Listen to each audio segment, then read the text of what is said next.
మదనపల్లి వాసుల కలలు నెరవేరబోతున్నాయంటున్నారు. శతాబ్దాల కాలం మదనపల్లిని జిల్లాలో చేయాలని మదనపల్లి వాసుల పోరాటాలు ఫలించబోతున్నాయి.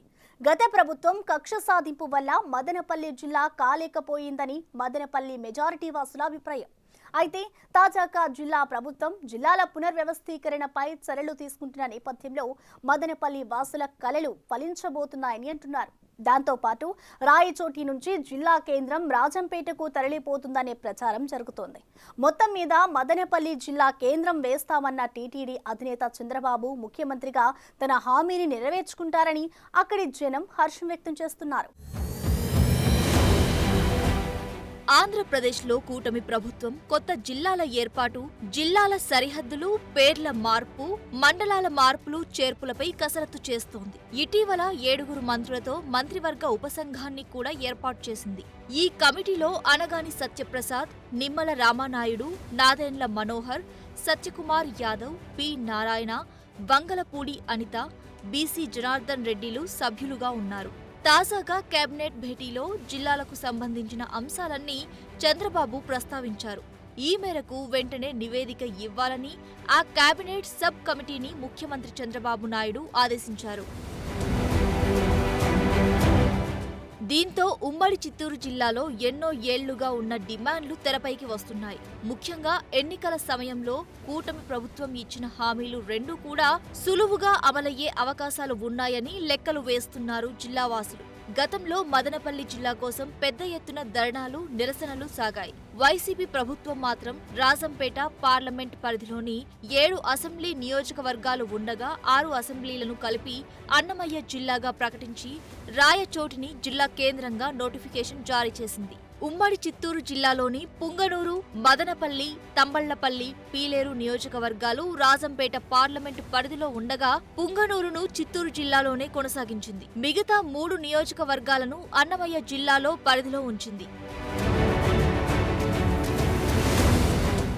రాయచోటి జిల్లా కేంద్రంగా అన్నమయ్య జిల్లాపై గెజిట్ విడుదల చేసిన ప్రభుత్వం ఉమ్మడి చిత్తూరు జిల్లాలోని మదనపల్లి, పీలేరు, తంబళ్లపల్లితో పాటు ఉమ్మడి కడప జిల్లాలోని రాయచోటి, రాజంపేట, రైల్వే కోడూరు నియోజకవర్గాలను అన్నమయ్య జిల్లా పరిధిలో ఉంచింది. దీంతో వైసీపీ మినహా అన్ని రాజకీయ పార్టీలు, ప్రజా సంఘాలు మదనపల్లి జిల్లా నినాదంతో రోడ్డెక్కాయి. పుంగనూరు, పీలేరు, తంబళ్లపల్లిను కలిపి మదనపల్లిని జిల్లా చేయాలని డిమాండ్ చేశారు. మదనపల్లె కేంద్రంగా కొత్త జిల్లా ఏర్పాటుకు అన్ని అర్హతలు ఉన్నాయని, బ్రిటిష్ కాలం నుంచి దేశంలోనే అతిపెద్ద రెవెన్యూ డివిజన్గా పాలన అందించారని వాదించారు. మదనపల్లెలో జిల్లా కేంద్రానికి కావాల్సిన అన్ని వసతులు, సదుపాయాలు ఉన్నాయి.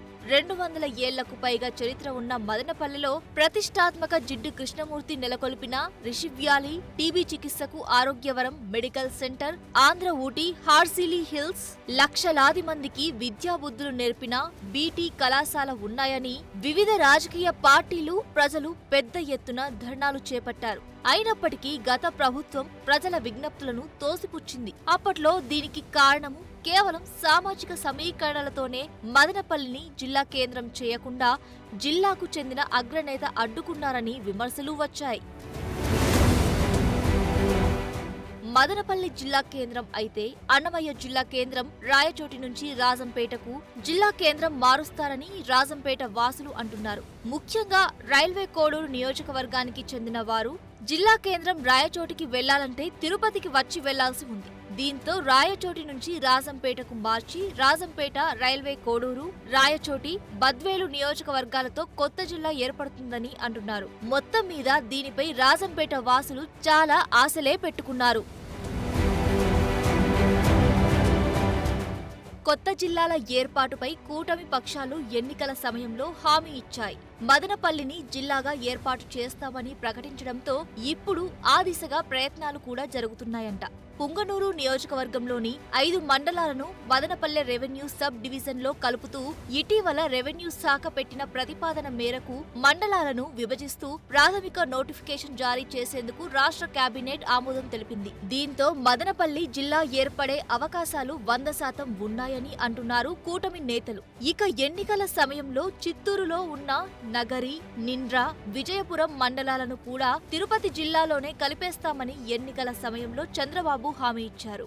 ఈ మధ్య సుపరిపాలన తొలి అడుగు కార్యక్రమంలో నగరి ఎమ్మెల్యే భానుప్రకాష్ సైతం త్వరలో నగరిలోని 3 మండలాలను తిరుపతిలో కలిపేస్తున్నామని చెప్పారు. జిల్లాల పునర్వ్యవస్థీకరణ కోసం మంత్రివర్గ ఉపసంఘాన్ని ఏర్పాటు చేసిన నేపథ్యంలో ఎమ్మెల్యే చెప్పిన మాటలు అమలయ్యే సూచనలే ఎక్కువగా కనిపిస్తున్నాయి. నగరిలోని ఆ 3 మండలాలు తిరుపతిలో కలిసిపోతే జిల్లాకు సంబంధించిన ఇంకా పెద్దగా మార్పులు ఉండకపోవచ్చని అంటున్నారు. మొత్తం గత 5 ఏళ్లుగా స్థానిక ప్రజలు ఎదురు చూస్తున్న ఆశలు మంత్రివర్గ ఉపసంఘం ఎలా నెరవేరుస్తుందో చూడాలి. మరోవైపు సీమలో మరో వివాదం మొదలయ్యింది. ప్రస్తుతం సత్యసాయి జిల్లా కేంద్రంగా పుట్టపర్తి ఉంది. అయితే దీనిని మార్చి హిందూపురం చేయాలని ఆలోచిస్తున్నట్లు సమాచారం. హిందూపురం శాసనసభ్యుడు బాలకృష్ణ ఒత్తిడితో హిందూపురాన్ని డిస్ట్రిక్ట్ హెడ్ క్వార్టర్ గా మార్చడానికి ప్రయత్నాలు జరుగుతున్నట్లు ప్రచారం జరుగుతుంది. అయితే హిందూపురం కర్ణాటక సరిహద్దులో ఉండడం వల్ల కదిరి, ధర్మవరం, రాప్తాడు నియోజకవర్గాల వారికి రాకపోకలు ఇబ్బందికరంగా మారతాయంటున్నారు. గతంలోనే పెనుకొండలో ఏర్పాటు చేసి ఉంటే బాగుండేదంటున్నారు. ప్రభుత్వ కార్యాలయాలకు కావలసిన వసతులు పెనుగొండలో ఇప్పటికీ అక్కడ ఏర్పాటు చేయకుండా గత ప్రభుత్వం పుట్టపర్తిలో ఏర్పాటు చేసింది. పుట్టపర్తి ప్రస్తుతం అన్ని ప్రాంతాల వారికి సమదూరంలో ఉందని అంటున్నారు. మొత్తం మీద సీమ జిల్లాలలో పలు చోట్ల జిల్లా సరిహద్దులు మాత్రమే మారే అవకాశం ఉందని అంటున్నారు. చూడాలి మరి ఎలాంటి ప్రకటన వస్తుందో, సీమలో ఎన్ని జిల్లాలు పెరుగుతాయో.